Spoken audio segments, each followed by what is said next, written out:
Bueno, aquí estamos en otro capítulo de Voces del Paisaje. Estamos nada más y nada menos que con el último miembro de la Junta Administradora que dio pie e hizo parte de la creación del Departamento del Quindío, que hoy en este 2026 estamos cumpliendo 60 años. Gracias a esa largura de años y buena vejez, hoy tenemos aquí ante ustedes a don Aldemar. Qué gusto tenerlo con nosotros en este programa. El gusto es para mí. Bueno, don Aldemar, yo quiero que nos empiece contando un poco, un hombre abogado que a hoy incluso sigue ejerciendo, cómo fue esos primeros pinos en los que usted empezó trabajando y que incluso llegó a ser gerente nada más y nada menos de las empresas públicas de Armenia, de la EPA. Yo comencé mi profesión de abogado en la ciudad de Calarcá, donde hice mi judicatura. En esa judicatura me tocó una mañana ir a recibir 11 muertos a Chagualá. Ejercía yo en el juzgado segundo civil de circuito de Calarcá, municipal. No circuito, sino municipal. De allí, de ese juzgado, pasé al juzgado tercero civil de circuito de Armenia, nombrado por el Tribunal Superior de Pereira. Como la violencia explotó en forma tan extraordinaria y tan inesperada, tuvo el Tribunal de Pereira un problema con los jueces que no encontraba jueces penales. Entonces me sacaron a mí del juzgado tercero civil de circuito de Armenia y me pasaron crearon el juzgado segundo civil de circuito en penal y me pasaron a desempeñarlo y pues para que las investigaciones se pudieran hacer y se agilizara la justicia, porque la situación se puso muy difícil entonces. De allí fui nombrado también ya posteriormente por el tribunal como conjuez del mismo tribunal. Ahí estuve como 2 años. Un día se me presentó el doctor Ancísar López y me dijo que tenía interés en conversar conmigo para que a ver si yo quería acompañarlo en la administración, y dije, conversamos. Exactamente les puse mi situación política y le dije, yo no soy muy amigo de don Luciano Gómez, que era el jefe de los conservadores, pero no el mío. Entonces yo era un hombre muy independiente. Pero le digo, Ancísar, si se somete a esta situación que me presenta este señor, dirigente político aquí de ustedes, los conservadores, le acepto la Secretaría de Gobierno, que era la que me ofrecía. Usted me resuelve y uno está nombrado. Listo. Seguimos trabajando allí y seguimos peleando con don Luciano hasta que terminamos sacándolo del río. ¿Cómo recuerda usted a Ancísar López? ¿Qué nos puede contar de él? Ancísar López lo recuerdo como el hombre más fogoso político que yo haya conocido. Ese era un hombre de una agilidad mental impresionante. No se le olvidaba nada. De todo se acordaba y no se le quedaba lo más mínimo por fuera para él mantener de relieve siempre y vigente todo lo que se proponía hacer. ¿Cómo fue esa Secretaría de Gobierno trabajando usted como conservador en un gobierno abiertamente liberal? No tenía ningún inconveniente porque las ideas liberales iban por su lado, las ideas conservadoras por otro. De allí nació el sectarismo, pero llegó el tiempo que había que hacer frente nacional y la situación puso educación en política y convinimos a hacer todas las cosas bien hechas. Y se hicieron bien hechas y nunca nos guardamos rencor. Yo fui muy amigo de los políticos liberales, sin problema.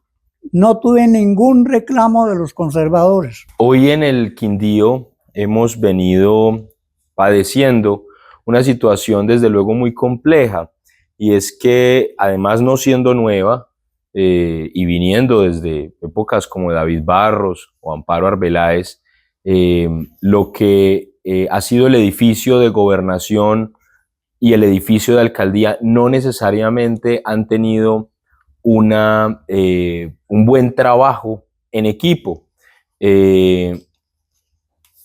Usted desde su experiencia, porque aquí la diferencia no es necesariamente partidista, pero sí desde luego política, ¿qué recomendación daría para que hacia el futuro los quindianos que deseen ocupar cargos de elección popular, bien sea en alcaldía y o gobernación, pudieran aprender de ese momento de la historia en el que liberales y conservadores se pusieron de acuerdo para cogobernar? Les pondría de ejemplo la parte que nos tocó a nosotros cuando nos pusimos en colaboración para conseguir que esa conducta cultural y social, moral y política estuviera de acuerdo en todas las actividades que correspondían a la administración departamental y municipal. Todo eso se logró precisamente con las buenas intenciones y la buena voluntad que se tuvo por parte de ambos partidos políticos. Porque era que entre los partidos políticos nosotros éramos muy amigos.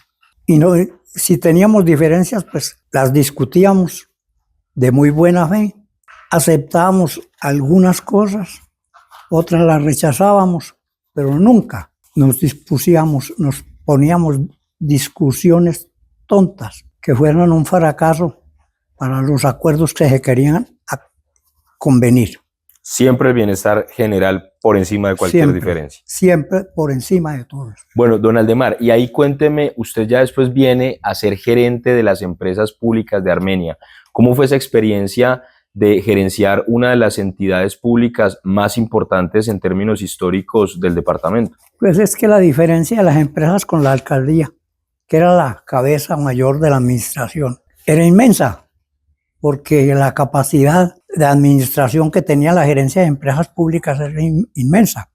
Tenía todos los servicios que hoy permanecen en favor de la ciudad o de la administración departamental, empezando porque un matadero público hace unas condiciones de aseo, acueducto, energía, telefónica, eléctrica y las plantas. Primero, la Bocatoma, que fue un problema siempre, porque se nos dañaba constantemente, porque como venía era por una cuneta de tierra, era un problema para el servicio estarse dañando y la ciudad verse privada de él. Entonces nos tocaba ir hasta toda la zona de Salento con los trabajadores, amanecernos por allá, pero que la ciudad nunca tuviera esa falta del servicio. Bueno, y ahí estábamos hablando en su momento de EPA, Empresas Públicas de Armenia, Caldas, porque todavía desde luego estábamos bajo la jurisdicción de ese departamento. Quiero que ahí nos adentremos un poco y nos cuente cómo fue esa experiencia en la que usted empieza a ser parte de la junta administradora que se crea precisamente por motivo de ese nuevo departamento, el Quindío, desde luego hoy el más pequeño del país. El más pequeño del país, pero el más florecido, el más bonito y el que tiene la mejor base de la economía, que es el café, que nos ha tenido siempre de relieve en el mundo actual y anterior. ¿Por qué hiciste parte de esa junta administradora? ¿Cómo fue esa historia? Yo hice parte de esa junta administradora por la sencilla razón de que yo era el gerente de las empresas públicas de Armenia que manejaba todos los servicios de la ciudad.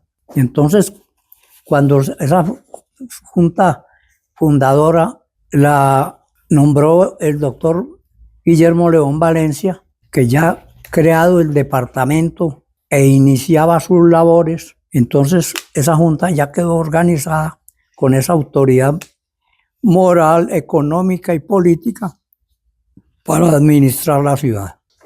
Dentro de esa junta teníamos personajes como Ancísar López, Silvio Ceballos, Hernán Palacio, Jesús Arango Cano, por Dios, uno de los grandes sí, que tuvo el departamento del Quindío, y usted, hoy único sobreviviente, ¿qué nos puede contar de esos personajes? ¿Qué nos puede decir de un Hernán Palacio, de un Jesús Arango Cano? Pues Hernán Palacio Jaramillo fue un magnífico alcalde, un buen ejecutor, bastante político, pero era muy simpático porque todo lo volvía una sonrisa, una charla, y manejaba muy bien manejado el problema del lenguaje para no herir a nadie.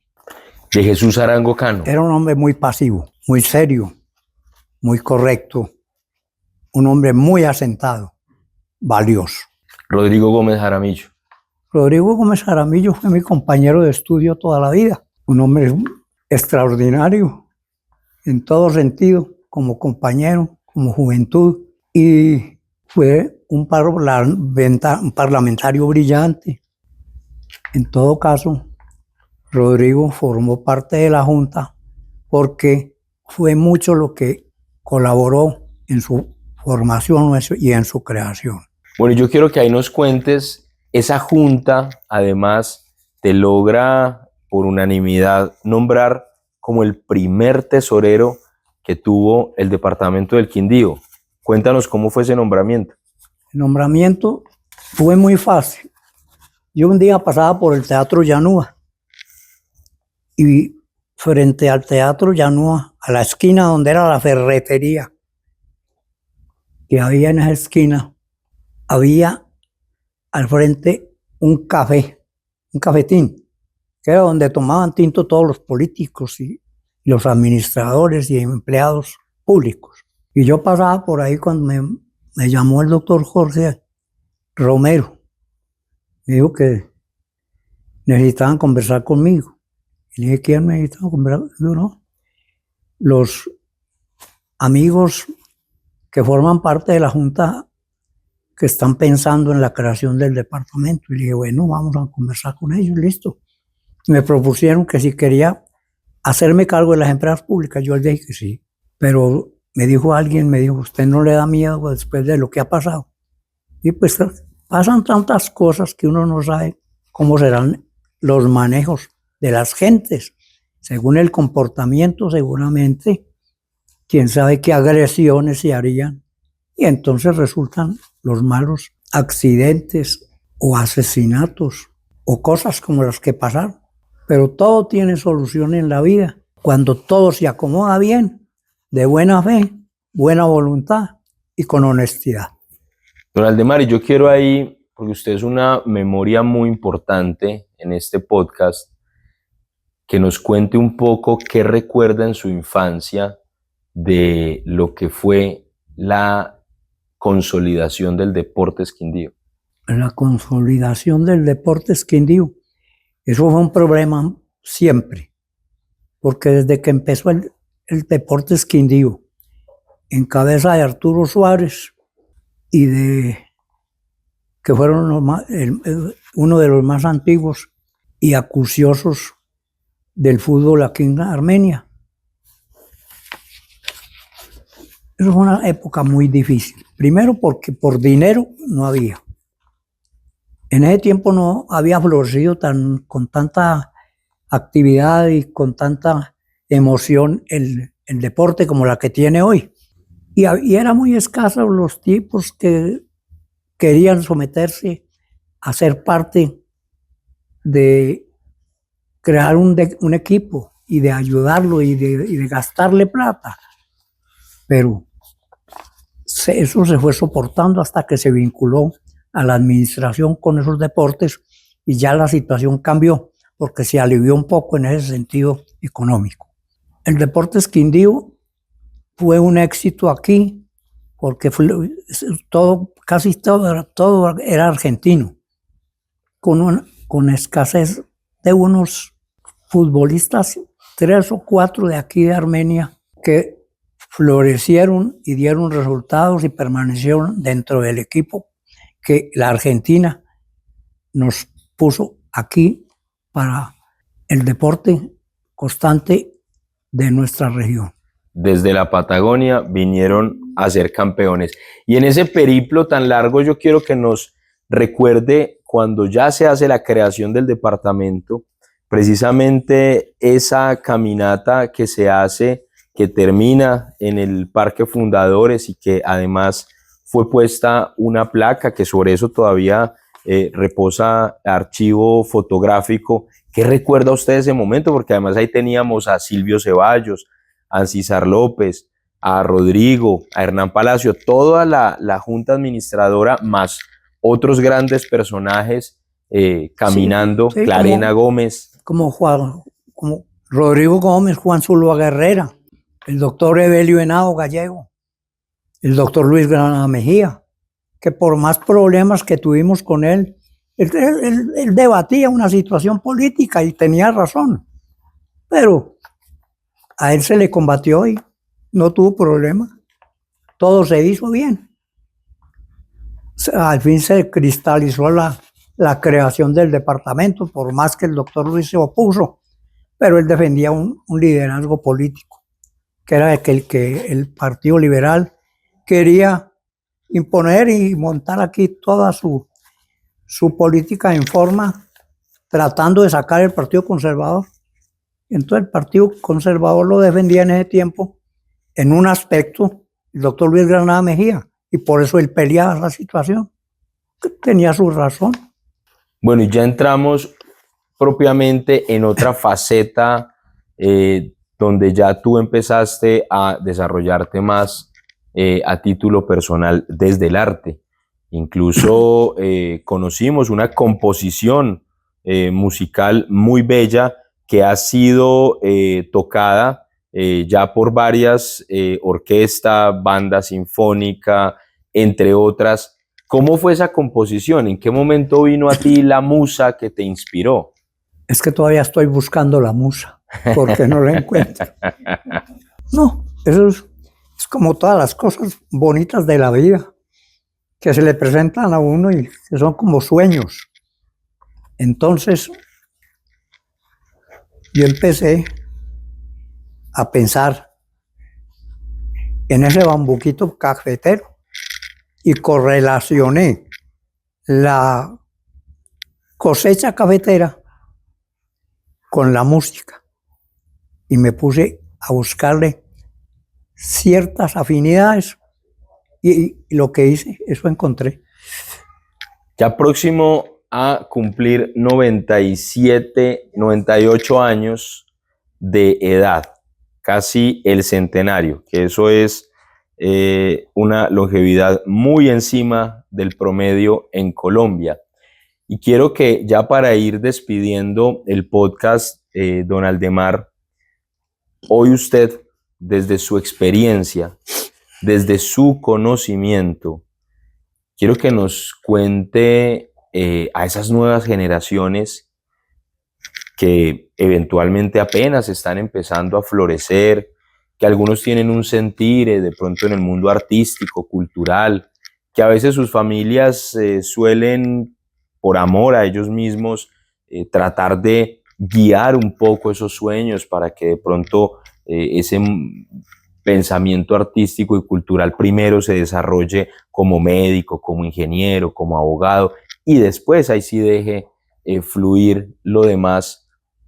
Yo quiero que nos dé su punto de vista a esas voces jóvenes que hoy lo están escuchando y que de pronto ven en usted un consejo que pueda ser importante para tomar decisiones en sus proyectos de vida. Pues hoy la mayoría de la juventud tiene muchas ventajas y muchas oportunidades, no como las que de ese tiempo eran tan exiguas porque no daban con facilidad de conseguir el apoyo económico de la administración. Ese era un problema. Hoy sí, porque hoy ha progresado tanto en la parte artística que se tiene en cuenta por todos los aspectos, sobre todo en la educación, así como en los libros, en la literatura, en la historia,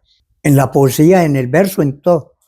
Entonces se tiene muy en cuenta, y hoy con la modernización que ha tenido la música y todos los aspectos artísticos, es por lo que los jóvenes de hoy tienen la oportunidad de formarse muy bien y de evadir esa situación de droga para evitar ser unos lastres de la sociedad. Entonces, desde que los padres no abandonen a los hijos y se dediquen a ellos, sobre todo en esta época de hoy, en que tenemos la droga haciendo tanto daño, porque tenemos que recordar qué fue el daño que le hizo a Armenia. Don Aldemar, y para finalizar, ese consejo a los jóvenes, ¿qué les decimos? Que estudien. Estudian y se preparen. Se preparen porque tienen por delante un porvenir muy bonito. Muchas que gracias. Les brinda el departamento. Don Aldemar, quiero que se despida, no solamente para el público que nos está viendo en este momento, sino como archivo documental para la posteridad. Acá esto lo van a ver perfectamente en unos 50, 100 años sus bisnietos. Despídase y ahí tiene la cámara para usted, don Aldemar. Como de las obras públicas y de todas las realizaciones conseguidas dentro de las diferentes administraciones de la ciudad, es bueno ponerles de relieve a todos los jóvenes de la época que no olviden que los libros son el mejor amigo del hombre. Porque con fe, con esperanza, con constancia, todo se consigue. Yo les aconsejo a los jóvenes de hoy que se desprendan más del modernismo en materia